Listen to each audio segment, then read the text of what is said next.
continente. La Habana, en este momento, autoridades universitarias... No solamente participan los estudiantes, una serie importante, con lo cual se cierra un poco las ideas que persiguen los organizadores de este congreso. Hay varias autoridades universitarias y entre ellos varios ministros. Uno de ellos, el ministro de Educación Superior de Venezuela, nos acompaña esta noche también. Y me gustaría, Ricardo, escuchar su apreciación precisamente del tema central que reúne este evento, la universidad y la responsabilidad social. ¿Cómo conciben desde Venezuela esa responsabilidad social que tiene la universidad, sobre todo en tiempos de revolución? Bueno, es absoluta la responsabilidad social que asumimos en Venezuela de las universidades. Hay una responsabilidad del conocimiento, una responsabilidad, una razón de ser de ese conocimiento. Si el conocimiento no sirve para hacer felices a los pueblos, si no sirve para construir la felicidad de esos pueblos, sencillamente es un conocimiento que es meramente decorativo. Nosotros hemos visto la urgencia de construir esa visión distinta de las universidades. Se ha venido construyendo una visión distinta de las universidades. En los primeros años de nuestra revolución logramos primero democratizar el ingreso a las universidades, luego masificar el ingreso en el caso de las universidades. Ahora viene un tema crucial que es la direccionalidad histórica de eso que hemos logrado democratizar y que hemos logrado masificar. ¿Qué tipo de cosas estamos planteando en este inicio de estos 6 años de gobierno del presidente Nicolás Maduro como continuación del legado del comandante Chávez? Bueno, uno de los primeros, por ejemplo, es decir que en cada comuna en construcción, que es el espacio de lo local, de la economía local, vamos a tener una universidad vinculada a la comuna. Es decir, que vamos a tener una forma organizativa del conocimiento vinculado a los espacios productivos de otras formas de organización política, la democracia directa en ese espacio. Solucionar los problemas directos de la gente. Exacto, estamos hablando, por ejemplo, de una visión de una escala territorial acotada, donde vamos a tener un plan productivo vinculado a esa escala acotada que está ahí planteada y producir y generar el conocimiento y la formación del conocimiento para esos problemas que están ahí concretos. Ahí vamos a tener conceptos, por ejemplo, como la incubadora de empresas, poder producir empresas que estén vinculadas a esas capacidades productivas. Y otro tema que estamos vinculando en el caso de las universidades es lo que hemos llamado la Universidad Bolivariana de Trabajadores, en conjunto con el Ministerio del Trabajo, para adentrarnos en la formación de otros sujetos distintos a los sujetos tradicionales en el caso de la formación académica. Estamos hablando en este caso de los trabajadores de las distintas unidades productivas para precisamente ir elevando progresivamente los niveles de formación, de capacitación y sobre todo hacer un conocimiento que no sea enajenante del ser humano, que no elimine la posibilidad de desarrollo del ser humano, sino que haga un trabajo liberador. Eso significa sobre todo que la universidad tiene que salir de los muros en los que está enclaustrada. Absolutamente, la universidad tiene que asumir el proceso donde precisamente, como lo diría Fidel, ser una élite significa unas cuotas de responsabilidad enormes. En este caso estamos hablando que el conocimiento lleva unas cuotas enormes de compromiso, unas cuotas enormes de la visión de desarrollo. Nosotros vemos como, por ejemplo, contrastando con cosas que pueden estar ocurriendo en Venezuela, la visión, por ejemplo, del conocimiento vinculado con el desarrollo de la sociedad y otros que pretenden utilizar, por ejemplo, a los movimientos universitarios para infiltrar o para generar una visión de supuesta desestabilización o intentos de desestabilización de lo que es la democracia en nuestro país. Evidentemente, son concepciones absolutamente distintas, corresponden con una posición de valores y una posición además de ideológica que diferencia, bueno, del esquema liberal, donde sencillamente había unos seres dotados de razón, esos seres que eran la ciudadanía, los que tenían el derecho a la ciudadanía y otros que decimos que ciudadanos es todo el pueblo y que por lo tanto la educación es un derecho de toda la población. De ese enfrentamiento entre la universidad vieja y la universidad nueva que se da en Venezuela me gustaría continuar hablando, Ricardo, en nuestro próximo segmento de la Mesa Redonda. Yo les propongo hacer un breve corte y después regresamos con ustedes para seguir mirando aquí a las universidades y su responsabilidad social. Siga con nosotros, solo en Telesur.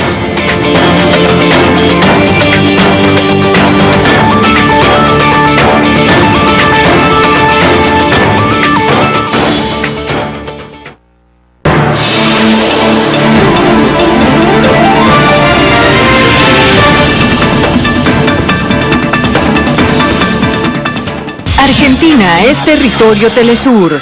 Ya nuestra señal de noticias está disponible a través de Cablevisión, Canal 72 analógico y 548 de servicio digital. Una vez más, Telesur rompe las barreras informativas de Latinoamérica y el mundo. Telesur, la señal informativa de América Latina.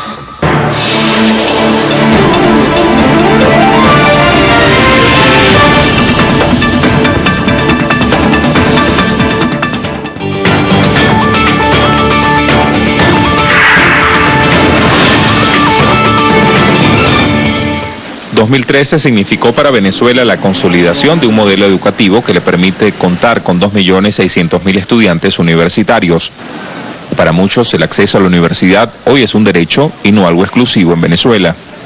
Hugo Chávez inicia un proceso de municipalización de la educación y es allí donde le acerca a la gente en su comunidad la universidad.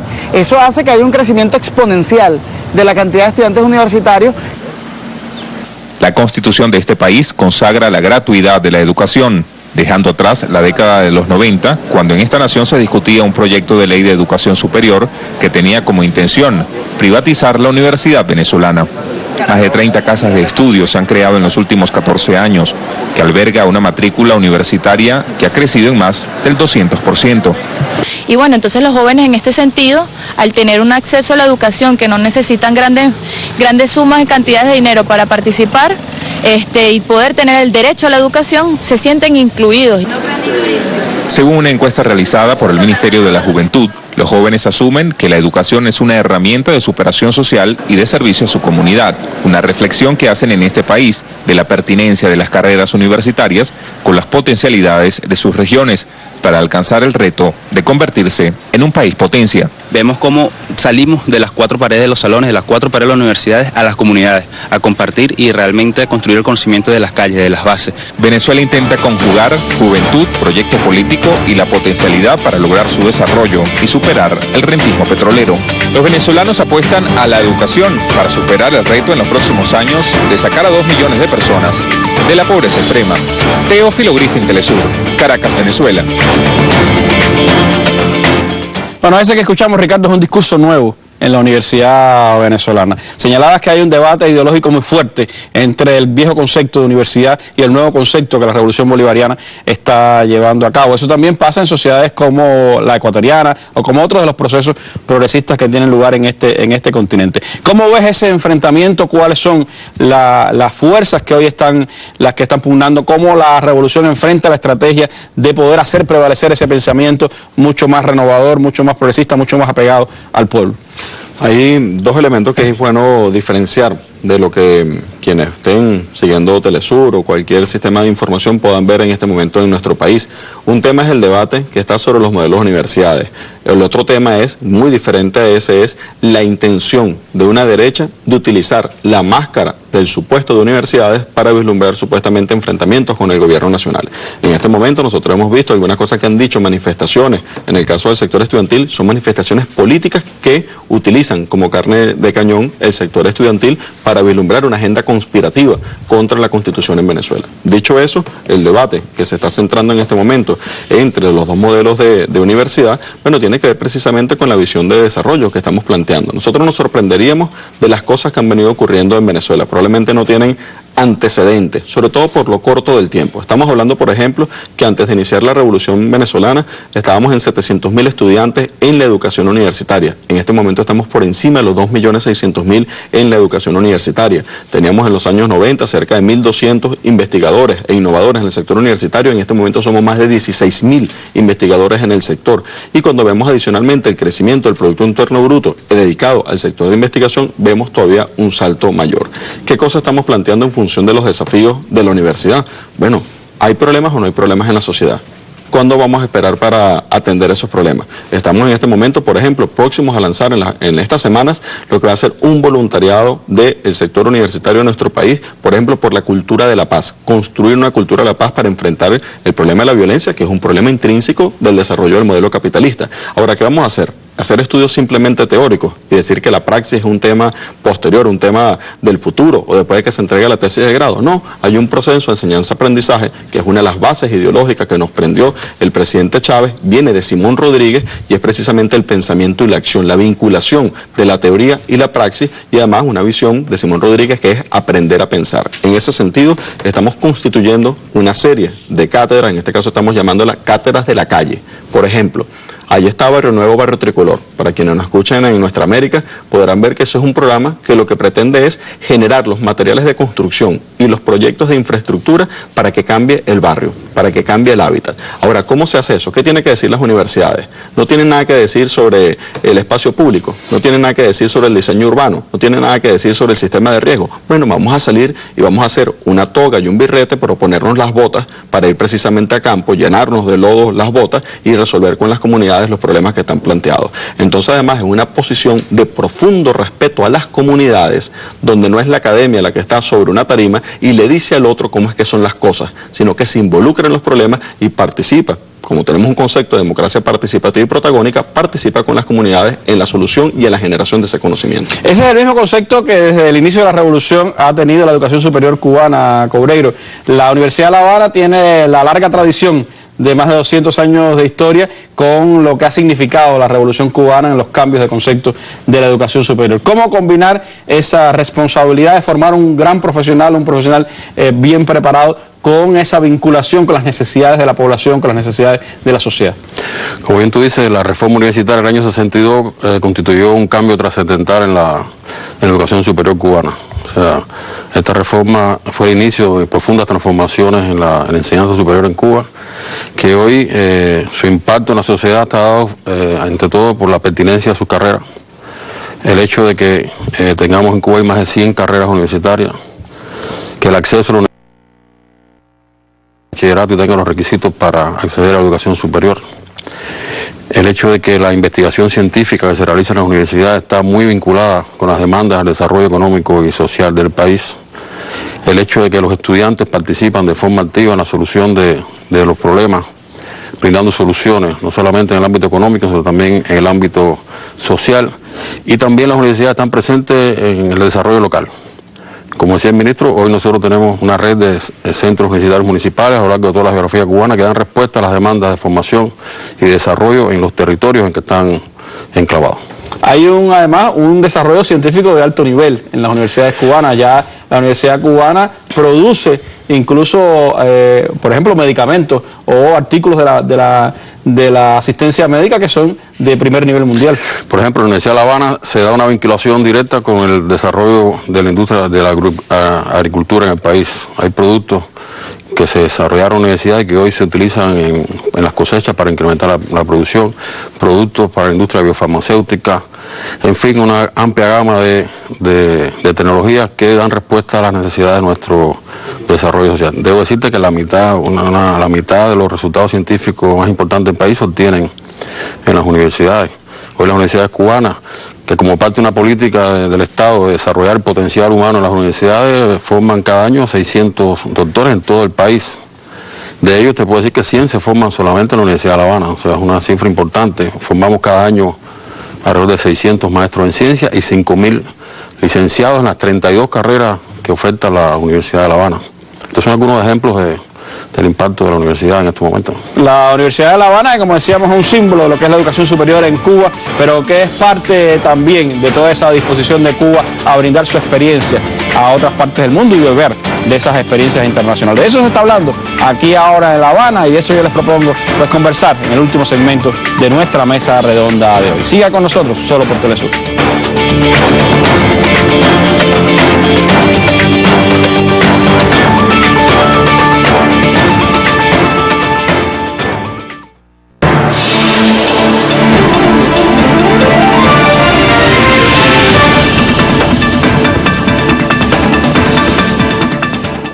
Completa y profunda historia de las artes visuales de Latinoamérica, desde el arte precolombino hasta el contemporáneo. Una región unida a través de diferentes expresiones artísticas que marcan una sólida identidad latinoamericana. Telesur presenta Mestizo, todos los sábados, solo por Telesur.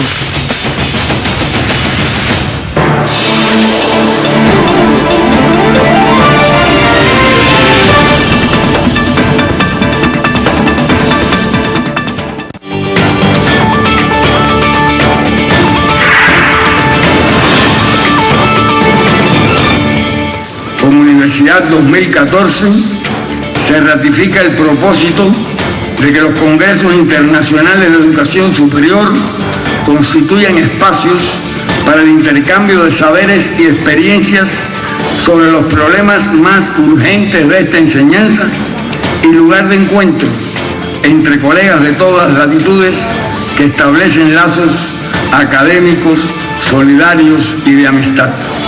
Queremos reafirmar desde la comunidad universitaria latinoamericana y caribeña nuestro compromiso de seguir avanzando en el fortalecimiento de la educación superior como un derecho humano fundamental, como un bien social, pero como un factor imprescindible para avanzar en la construcción de una sociedad latinoamericana, caribeña y global más justa, más equitativa, más solidaria y realmente sostenible. Más integración, más intercambio, esos han sido los discursos iniciales de este evento en La Habana y es por supuesto de los propósitos que animan a la universidad en Cuba y también en Venezuela, y por eso me gustaría con nuestros panelistas de la noche hablar precisamente de esa perspectiva. ¿Cómo concebir, cómo se concibe desde la educación superior cubana, Cobreiro, ese intercambio, ese toma y daca de experiencia con el resto de las universidades del mundo y especialmente con las de América Latina? Creo que este intercambio se enriquece en todos los interlocutores. Se enriquecen las universidades cubanas, pero también se enriquecen las universidades que participan en el Congreso. Y el Congreso se convierte en un catalizador de ese proceso de integración. Como te comentaba, hay en La Habana más de 300 rectores, hay 15 instituciones universitarias representadas, ministros, y esto propicia que en ese intercambio, en estas ideas que surgen, aparezcan nuevos proyectos de cooperación. Para que tengas una idea, en la Universidad de La Habana cada año vienen a estudiar más de 4.000 estudiantes extranjeros. De ellos una parte son estudiantes de convenio, pero la gran mayoría hoy son estudiantes que vienen a estudiar español, a estudiar cultura cubana y a estudiar las diferentes carreras que se ofertan en la universidad. Cuba también tiene la experiencia de haber formado casi 10.000 médicos, más de 10.000 médicos. Y más de 42.000 jóvenes se han formado en Cuba por becas de gobierno. En el marco del Congreso han tenido lugar y van a tener lugar 9 reuniones de rectores. Reuniones de rectores Cuba-España, Argentina, México, Panamá, el sistema centroamericano de enseñanza superior. Estos son espacios importantes de conocimiento de las experiencias que tienen lugar, que pueden aportar cada una de estas instituciones, de estos organismos, y evidentemente siempre se aprende. Siempre se aprende y surgen nuevas ideas, nuevos convenios de cooperación, que evidentemente van a enriquecer, como decía al principio, a ambos interlocutores. Hay siempre una tendencia a hablar de un poco con soslayo de la Universidad Latinoamericana, Ricardo, y se habla de que si no está entre los grandes rankings de las universidades del mundo, la Universidad Latinoamericana, y que nuestras instituciones de educación superior no pueden competir por sí solas con los grandes centros de pensamiento y de investigación del mundo. ¿Qué podemos hacer como latinoamericanos para buscar la integración a nivel de educación superior? De la experiencia venezolana, ¿cómo ustedes buscan también esa posibilidad de intercambio con otras universidades de este continente? Bueno, y hay un esquema de dominio del conocimiento y unos criterios de valor a través de los cuales se hacen los rankings y se hacen las evaluaciones de las distintas universidades. Primero decirlo, todo nuestro sistema educativo, sobre todo de las revoluciones, está casado con la eficiencia y está casado con la calidad.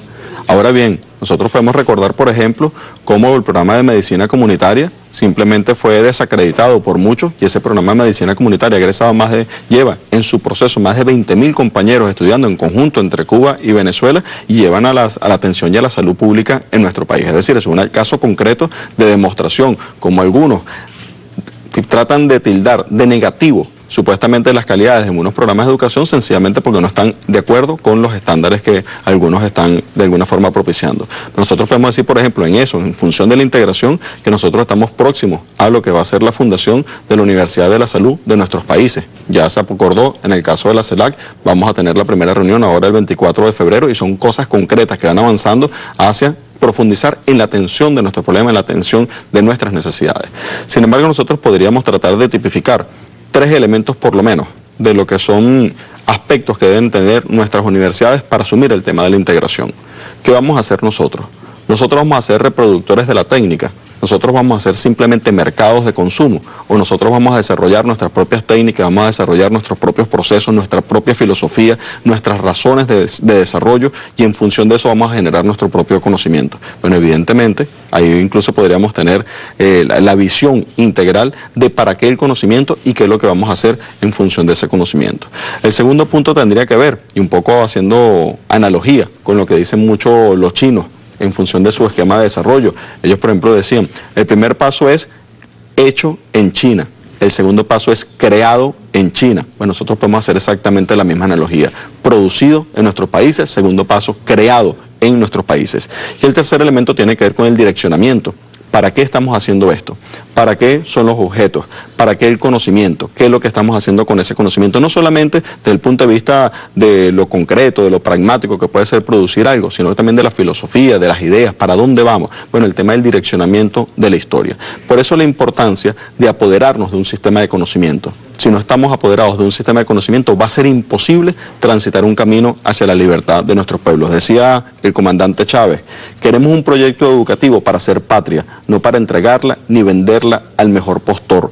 La educación es inmanente a la vida, es propia de la vida humana, es un derecho humano esencial. Y ahí está un tema central que es precisamente que nuestra educación sea una educación para liberar al ser humano y no para dominarlo en función de los intereses simplemente de potencias extrañas a nuestros intereses. ¿Cuánto se puede incluso potenciar desde ese conocimiento que América Latina ha acumulado? Y a veces nos faltan los recursos, pero podemos compartirlos entre todos y buscar más la investigación conjunta incluso entre las universidades latinoamericanas. Sí, indudablemente eso es uno de los problemas que hemos confrontado. Uno de los problemas que hemos confrontado es una visión fragmentaria dentro de nosotros, muchas veces lo que terminamos haciéndole el juego a los extraños. ¿Qué cosas pueden ocurrir, por ejemplo? Nosotros estamos llevando procesos en lo productivo que demandan de concentrar nuestros esfuerzos. ¿Qué está haciendo Cuba, por ejemplo, en muchas cosas? Con muchísimo nivel de esfuerzo, con muchísimo nivel de desarrollo, sobre todo cuando le vemos el valor que tiene hacerlas en medio del bloqueo.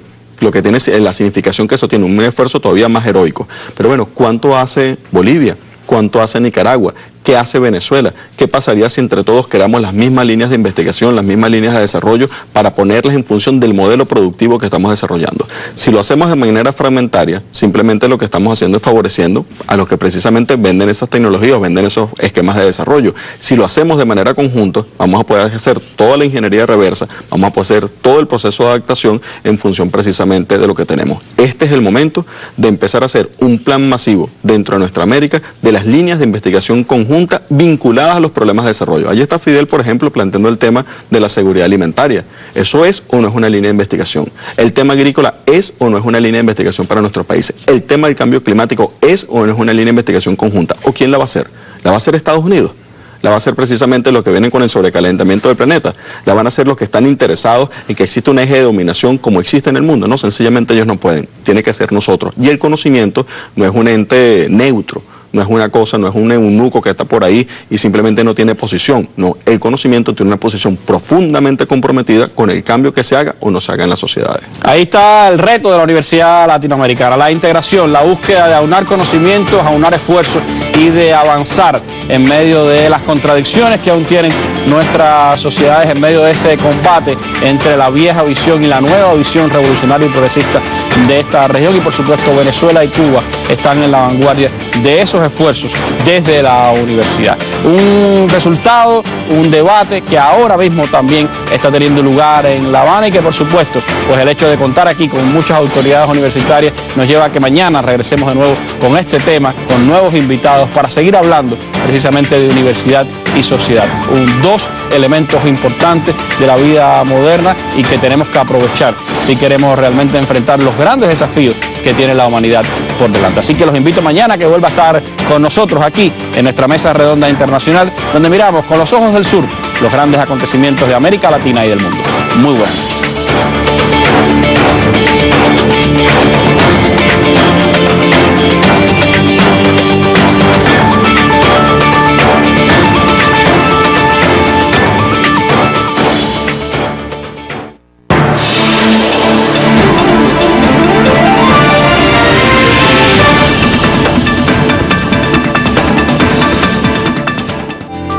En la próxima entrega de Maestra Vida, autor de novelas, libros y ensayos, sus obras han sido traducidas en 20 idiomas. Su extenso trabajo ha despertado el interés por la literatura periodística en diversas generaciones. Años de trayectoria dedicados al libro y la lectura hacen de Mempo Giardinelli un maestro de las letras.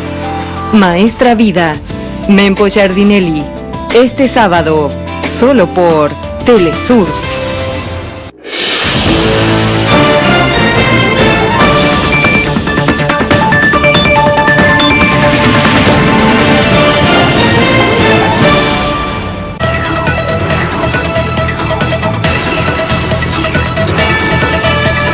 Comenzó lo que no dudamos en calificar un nuevo plan de desestabilización, violencia, guarimba,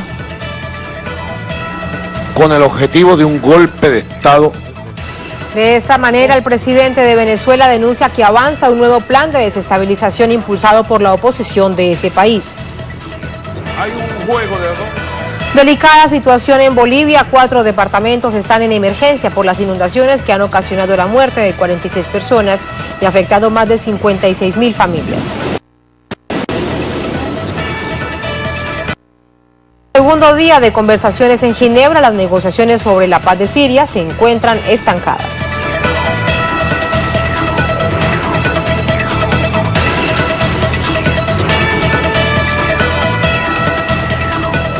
Tiempo de noticias en Telesur. Un placer acompañarles. Comenzamos. El presidente de Venezuela, Nicolás Maduro, denunció que la oposición adelanta un nuevo plan para atentar contra la institucionalidad establecida en ese país.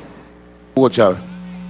Y ese día, bueno, comenzó lo que no dudamos en calificar un nuevo plan de desestabilización, violencia, guarimba,